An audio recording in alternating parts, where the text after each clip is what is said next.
So I got some insight from the UIM Discord. I forget who exactly gave me this insight, but regardless, um,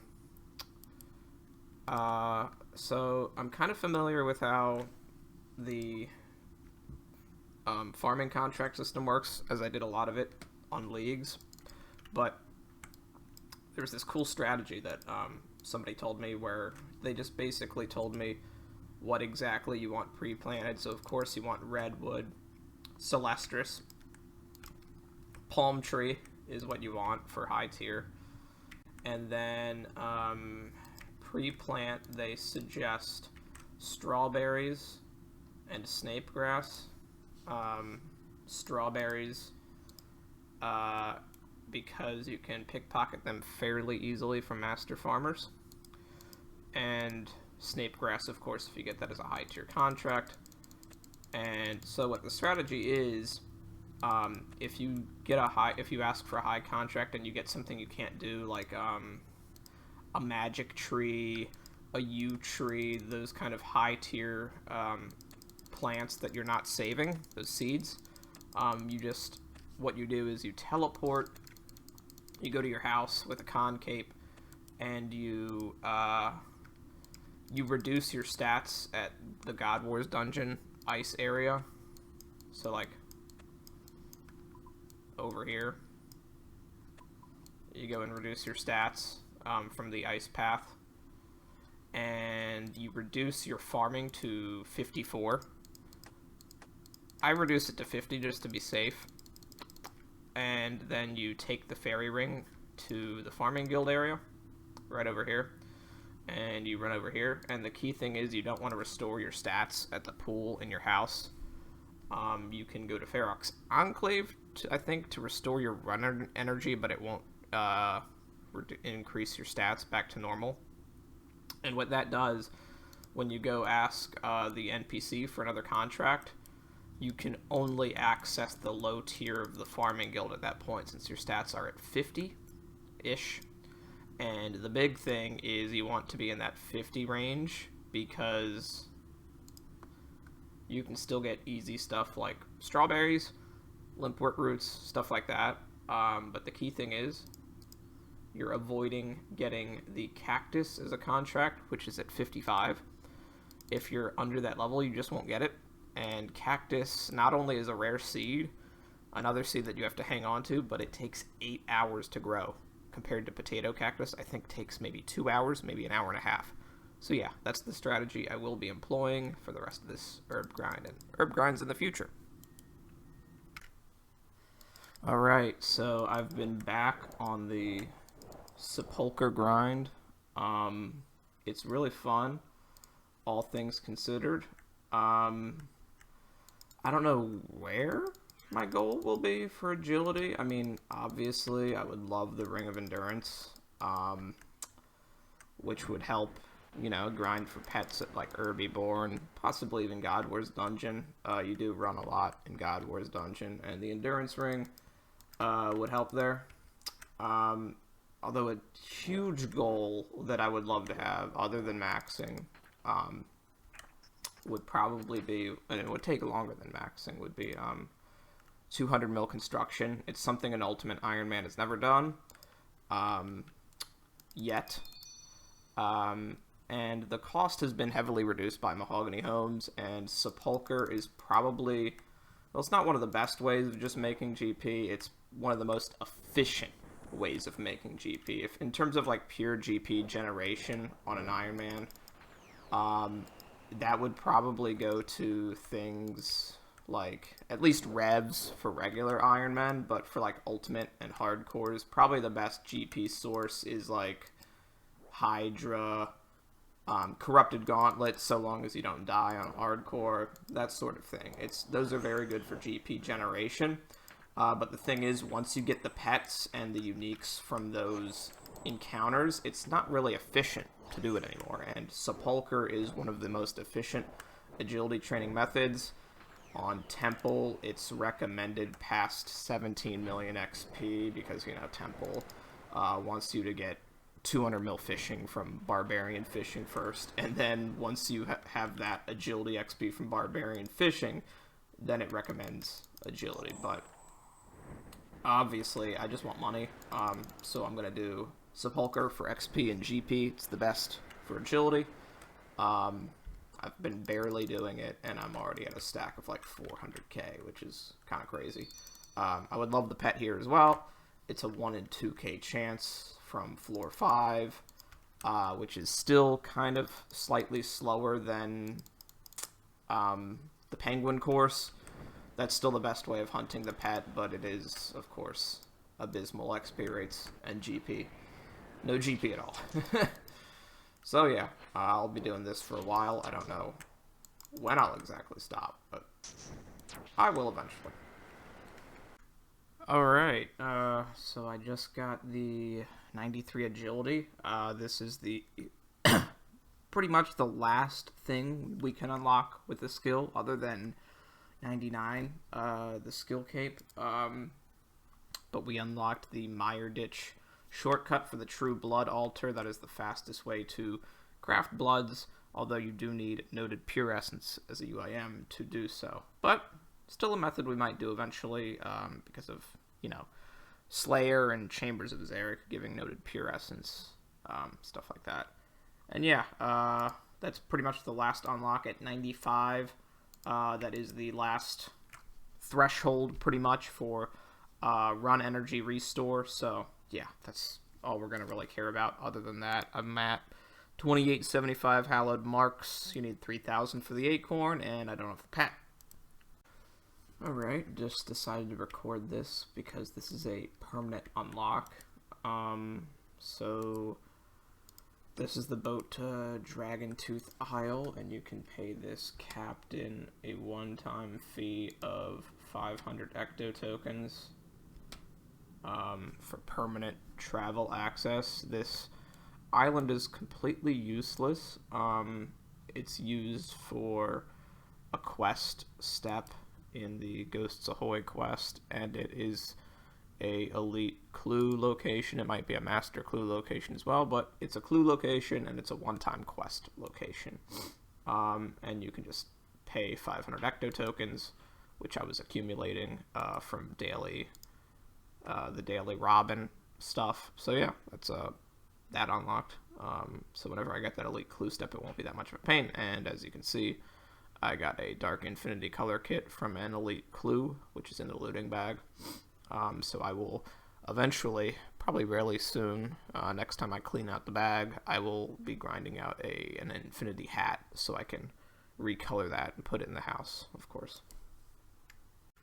Alright, not really a progression clip. I just wanted to, this is the same looting run. I got a strange old lockpick from the first coffin, and then I got another one from the third coffin. I forget what the chances are on the 5th floor, but that's rather uncommon, so let's see if we can push our luck, get a ring or a pet. Of course not. But pet, who knows? Nah.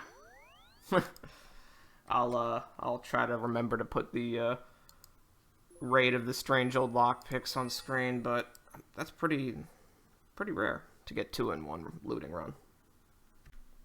Alright, I thought I'd record this. So as you can see, I have the Archpriest of the Unicorn text box up on the screen, which means I finally got the 1 in 100 roll to speak to the NPC. He just randomly appears. He can appear at any time. It's not a one-time thing, but once you speak to him for the first time, he appears in the Hallowed Sepulcher lobby when you have the Ring of Visibility on. So this is a quote-unquote completion. Something I would consider on a old-school RuneScape completionist cape, going above and beyond what you're expected to do. But this does come with really just training the skill at this area, at least. So yeah, that's cool. I got an elite clue from it, but yeah, still no ring. I'm only 146 loots in, though, so I was slightly over the drop rate on speaking to the NPC, so That's just something to show. Alright, so I just looted the chest for Hallowed Sepulchre. I actually don't know why I'm at 65 hit points. Yeah, I don't know why I'm that low hit points, but I just got the Ring of Endurance uncharged. It's a 1 in 200 from this chest. And yeah, that was the goal. That is the goal, and there is a whole lot left to do in terms of agility for total account progression, in terms of collection log and stuff like that. I want to, in terms of personal completion, I want to get one of each graceful recolor in the house, and you can only have one of each as a UIM. So I will be going for that. And then, of course, there's the Prince Awawoji backpack. So all those together, I'm assuming will get me very close to 99. So I will be doing those for the rest of the 99 grind. Alright, I'll catch you when I get another set or something. Alright, I missed the level up screen, but I just got 95 agility. It's not really a milestone of any sort in terms of anything new unlocked, but it's 2022 total level, so current year total level finally achieved. Alright, so I did a medium clue while just training agility. So I completed another book, the Saradomin book, very useless, doesn't really have a use. I think the only book that has a use at this point would probably be Zeros is nice for magic, and Armadillo is nice for range bonus and god protection. I wouldn't consider the Holy Book to be of any use, but regardless, it's another item we have complete. And yeah, I ended up completing another set of Graceful Recolor. I will show that off. That is the I recolored the Graceful I got into Shazian Graceful. So yeah, it's like 1, 2, 3, 4, 5, 6, 7 more Graceful sets to get, and I kind of want to complete them all, even though it's silly to do so. It's just a goal of mine.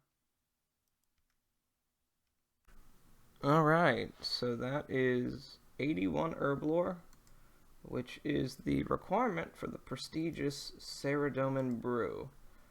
And now, Herblore-wise, I think the highest requirement you need for achievement diaries, I'm pretty sure that is Karamja Elite, which requires 82 Herblore, and of course you can boost from 82. With the +5 boost, you can get 87 to make a anti-venom potion. I'm pretty sure that's the highest requirement.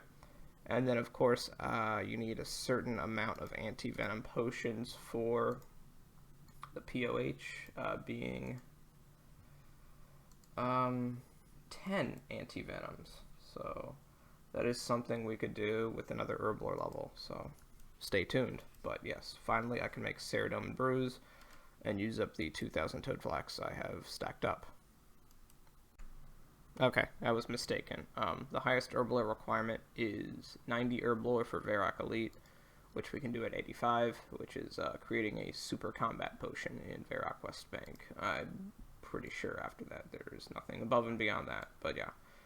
That would be the long-term goal for Herblore, other than 99. Alright, so there's another set of Graceful going in the POH, this time Piscarilius. So for the Great Korend recolors, it leaves us with the white, the green, and the purple. So, and then after that, 3 more sets of Graceful, but in total we need to get 6 more sets. It's quite the grind. Alright, so on my 483rd treasure trail for beginner clues, I got the Shoulder Parrot, which completes the beginner clue collection log. which is pretty monumental. The only thing I'm missing that I forgot to do, beginner related, is I think the Saradomin Ruined Scimitar Ornament Kit. I ended up dropping it or high alking it initially when I got it, so that's the only item that doesn't exist in the chest is the ornamented scimitar, so I would still like to get that before 600 beginners, but we'll see. But it's nice to complete a collection log. I was wondering when I was going to get these, so this is a very good item, spiked manacles. So basically this item makes it so if we don't want to go through the process of getting the D boots out and spending the 32k, if it's a basic strength training and it's like not Slayer, it's a really good item to have because it provides the strength bonus of Dragon Boots without the defensive bonuses, so they're basically made for level 1 defense peers, so that is the final medium clue scroll boots that we can get, and it can go in the house, so very nice. Okay, so this is probably one of the final upgrades I'll ever make in the house, the last probably being the mounted Xerix Talisman in the Portal Nexus, but I was able to plus 5 boost to 87 Herblore and make 10 anti-venom potions. So with that, I will make the Ornate Rejuvenation Pool. So this does everything. It restores your drained stats, it heals you, it cures venom, cures poison, restores prayer. It's the end-all be-all of the pool space, so it's awesome to finally get that in the house.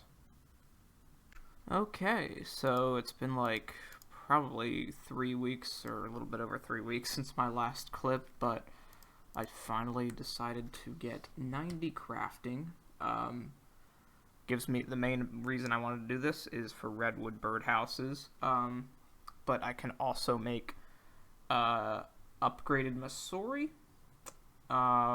and with a plus 5 boost from Stew, I can make a Zenite Bracelet, which turns into the Tormented Bracelet for magic DPS.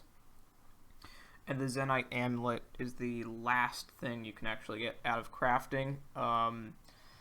Although, I don't know, I might get a Zenite Amulet Tormented eventually, but the Amulet of Blood Fury is looking a lot more attractive, especially in things like Tombs of a Masket, definitely. So yeah, but now I can finally make redwood birdhouses, so I can get back to the Cerebrew agility grind and hopefully finish up 99 within a decent amount of time at rooftops. Alright, I guess I should cover this. Not really any progress per se, but I was basically on the precipice of wiping the account. What you see on the right is what I would have lost, the Hespori unlocked death storage. So what happened was I was doing a birdhouse run. I had attack options set to left click at the time. Now I have it set to hidden. And I happened to misclick on an ancient fungi while doing a birdhouse run, while my options were on left click. And these things hit very accurate, and I went AFK for like a good minute or two while I was looking at something else on the internet, because I only have one monitor. So that's a disadvantage. But yeah, I came back. I had 3 HP left. So I took one look at my HP, and then I immediately switched to my equipment tab after running south away from the ancient fungi and teleporting away. So I did not wipe. So right now what I'm going to do, other then set my attack options to hidden, is what you can do in a Runelight setting is I'm going to swap the left click for walk here. So now, when I have my options on left click where available, I think this should work, right? Swap left click to walk here. Yep. So that basically makes it always you have to right click it. So, cool. I am now safe